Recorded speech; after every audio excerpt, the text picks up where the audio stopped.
Greetings, this is the Crunchy Fit, and today, I will be doing what if female deku was mileena from Mortal Kombat.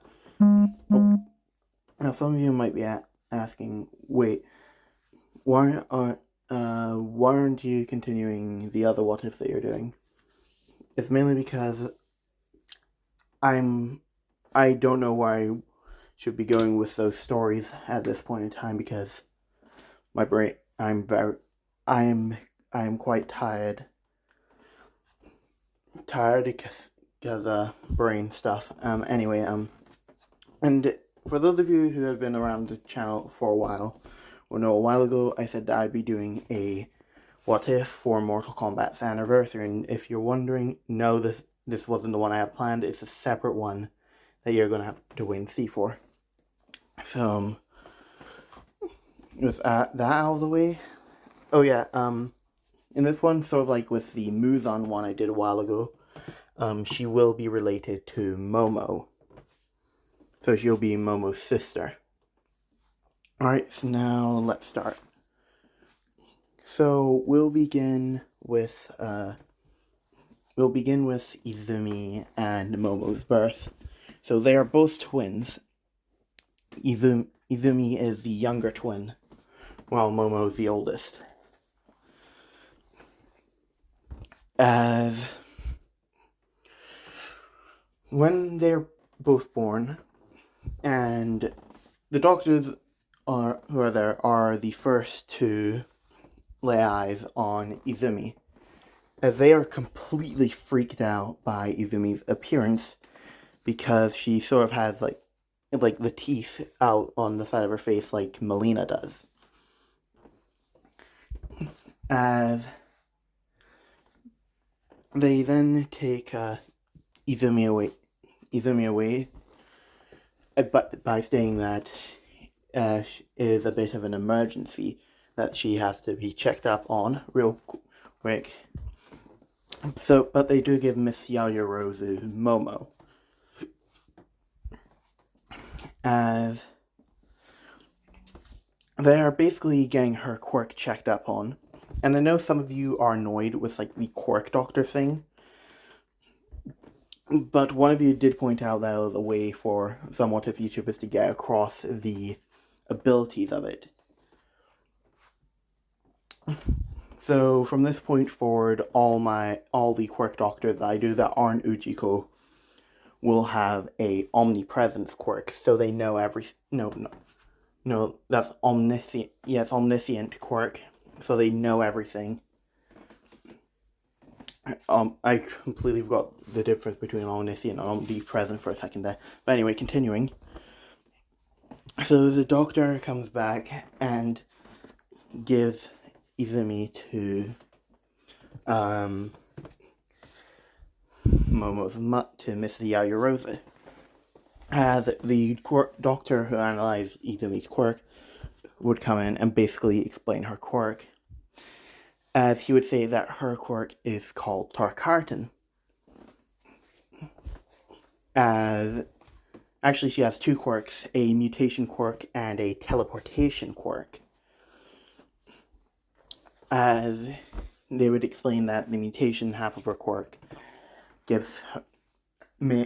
causes the teeth to form, causes no cheeks to show up, there to be no cheeks, and just have teeth coming out from the sides.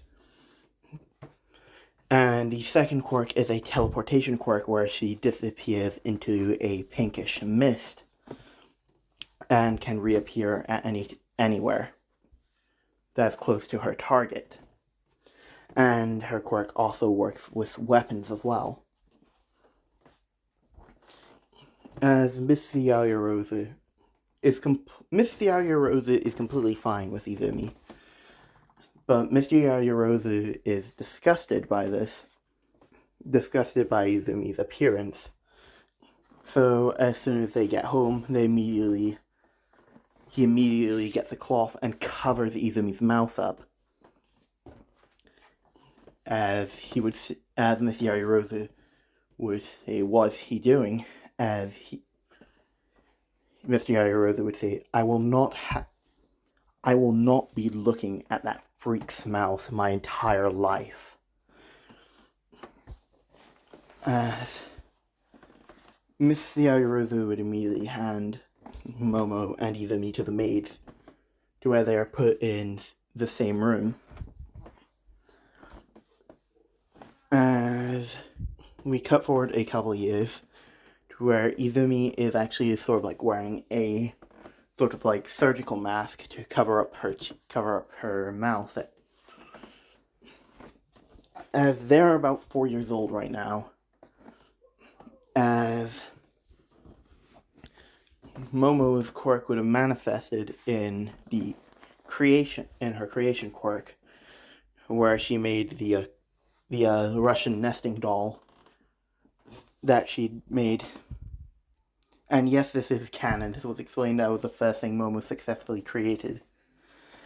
Anyway, to continuing forward, Mr. Yaoyorozu and Mrs. Yaoyorozu are very impressed with Momo's quirk.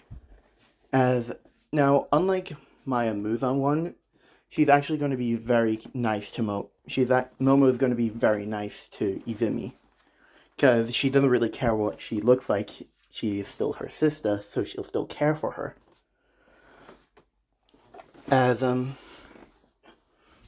when they get to preschool, I'll just say Momo was actually one of the popular kids at their preschool, while Izumi was one of the bullied kids because of her appearance.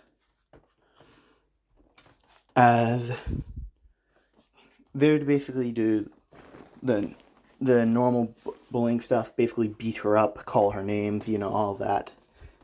Because apparently physical and psychological torture are apparently a bully's repertoire. So anyway, continuing. So this would basically go on for a couple of years, as UA will be a college in this, like the rest of my what ifs. So UA will be a college in all of my what ifs from now on. As we see, as we get to the end of high school, now Izumi and Momo did go to the same school, but Izumi was still bullied, while Momo was one of the more popular kids. As this would happen during their lunch break, where Izumi is sitting with Momo and talking to her, as a group of people who are the people who bullied Izumi would walk up, as they would say, Momo, what are you doing hanging out with this freak? As they would continue on by saying, she looks like a villain like this, and if anything, she will end up like a villain. As Momo would basically put down what she's eating, as Izumi is sort of like looking down, as the bully would have ended up going too far by saying, a freak like that should never have been born. As this basically caused Izumi to snap, as she would basically teleport, summoning a sai into her hand and basically grabbing the bully by the collar and holding the pointed tip of the sai up to his neck. As Momo would basically grab Izumi's shoulder, sort of like trying to pull her back, saying, Izumi, you need to calm down. You are not going on a murder spree. As Izumi would basically let go of the dagger as it disappear. As when Izumi turns around and sits back down, Momo basically glares at the group, as she's basically sort of giving them the I helped you this one time. If this happens again, you're on your own. As they would get to the end of the day, as when Momo and Izumi got into the limo, Izumi was basically broke down, as Momo was basically trying to comfort her, as Izumi would have said, "Momo, they're right. I am a freak. I should never have been born." As Momo would say, "Izumi, Izumi, you have..." Sorry about that. As Momo would say, "Izumi, you are a great person. And the fact that they're judging you off of their quirk just goes to show how shallow they really are. They won't... And if they are planning to be heroes, then they're not going to make it that far with that kind of attitude. Real heroes are accepting of people no matter what their quirks are. Doesn't matter if they're villainous or they cause them to look different. Their quirks don't dictate what they will become in the future. Their actions dictate that. And as far as I'm aware, Izumi, you are one of the kindest people that I know. I know you would never become a villain." As Izumi would have basically began hugging Momo back, as she would have said, "Thank you for that. I needed it." Sorry about that. As Momo would say, "You're welcome."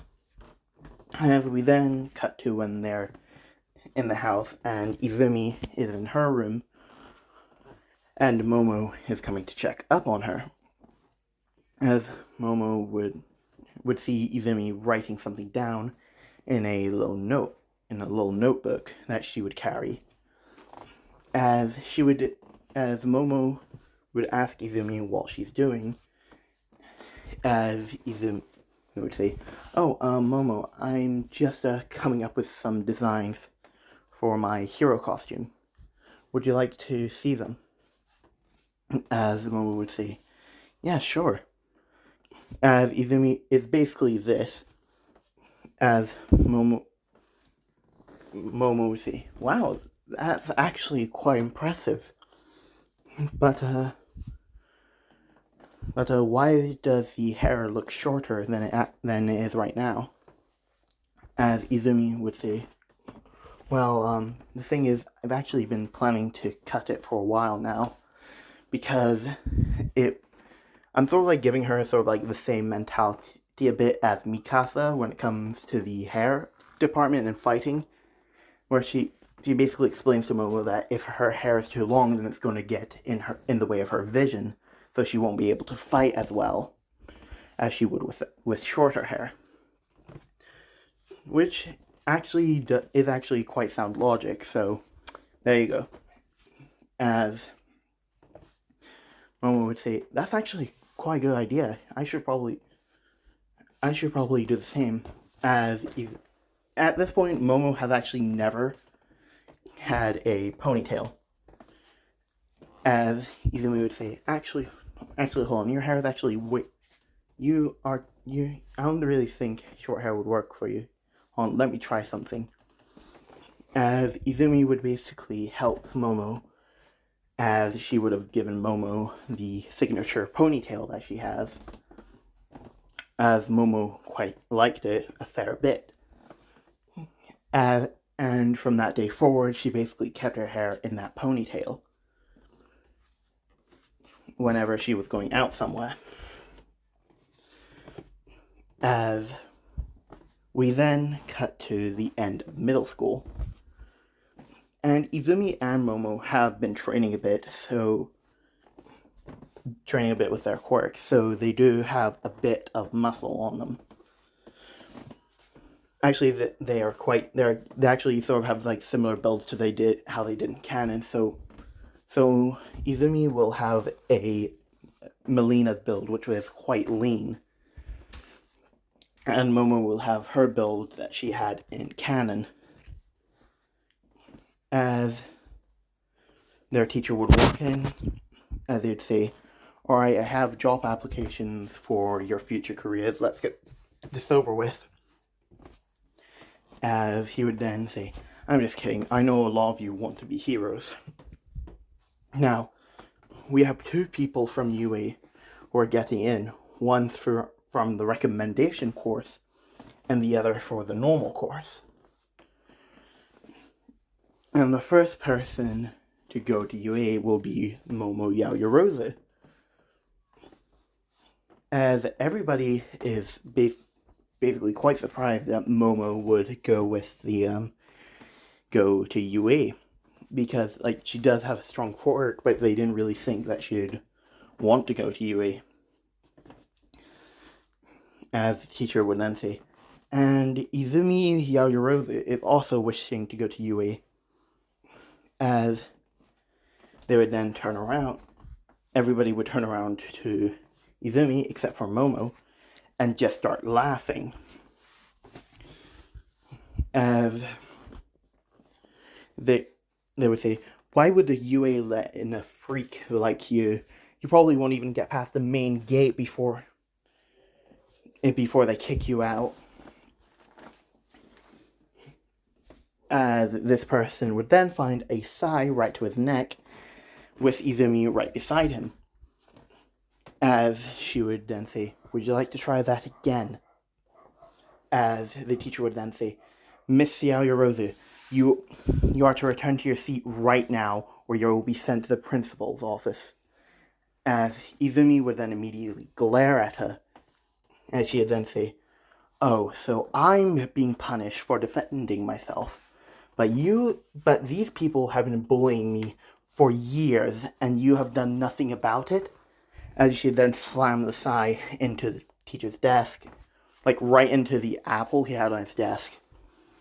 And she'd say, if you're really willing to punish me for defending myself, then these people should be punished for what they have done as well. Or is it just because nobody in this class has mutation quirks, so you are not willing to punish them as much as you would somebody with a mutation quirk? Or is it because their quirks are so flashy, you wouldn't want to be seen as the one teacher who punished them in case they become heroes? Well, let me tell you something, Teach. Reality isn't like that. You will still be punished for either way for discrimination of somebody just because of something they can't control. Now, does that sound quite nice to you? As she's sort of like clawing into the desk. Hold on. Sorry about that. As we get to the end of the day... Oh, sorry. Sorry about that. As we get to the end of the day, Momo and Izumi are walking out the building. As they would end up getting in the limo. Now, this entire time, Izumi has been wearing a mask to sort of like cover up her mouth. As they would then see a large explosion go off. As Izumi and Momo would tell the driver to stop the car. As they would have immediately gone out and saw that a blonde-haired boy with a explosion quirk was trapped, and the pro heroes were trying to get him out, but they couldn't. So Izumi gave Momo the look of, I'm going to do something, and you know you can't stop me. As Momo would just sigh and say, okay, go ahead. As Izumi would have basically ran past the crowd and ran towards Katsuki with the heroes yelling out, stop it, you're going to get yourself killed. As the sludge villain would see this, as he would go to attack her, with Izumi dodging all of these. If you guys want a sort of like visual representation, she's basically sort of like jumping over the attacks and underneath them. As she would then summon two of her sais and throw them into the sludge villain's eyes, as the sludge villain would recoil in pain, as Bakugo, as the blonde-haired kid, would sort of let loose a little bit, as Izumi would then teleported onto where the sludge villain was, sort of like standing on it as she grabs the boy and teleports away, landing near the heroes. As All Might would then come up and throw a Detroit Smash, basically dispersing the sludge villain as the pro heroes would collect them, with Izumi teleporting back to the car and getting in, as Izumi and Momo would have then headed home. And that is where I'm going to end this part off. I do hope you guys enjoy this series. And if you want me to do more Mortal Kombat characters, do let me know in the comments, and I'll see you all next time.